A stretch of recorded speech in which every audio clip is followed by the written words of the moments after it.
Jan Džapo, pozdravljen. Zdaj seveda po Olimpiji in Celju v soboto gostujemo pri Mariboru. Še ena zelo zahtevna tekma, ampak kot včasih pravijo, v tretje gre rado. Misliš, da bo tokrat šlo?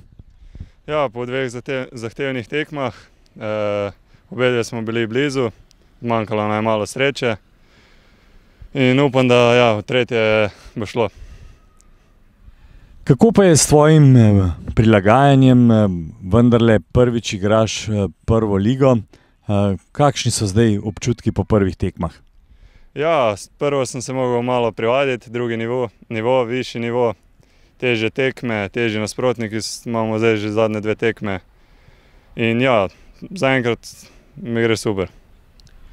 Ja, si pa vpisal že svoj prvenec, tudi na zadnji tekmi se je zdelo, da ti je publika najbolj ploskala.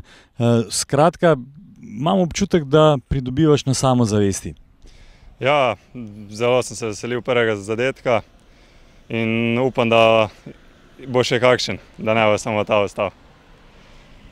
Kako pa je z novim trenerjem? Vsak trener ima neke svoje nove zamisli. Kako vi vidite igralci novega trenerja? Ja, mi igralci vidimo novega trenerja, da dobi za nove priložnosti, da se novo pokažemo. Taktika pa tako pri večini je podobna. Skratka, si zadovoljen z njim? Sem. Jan, srečno v soboto pri Mariboru. Hvala.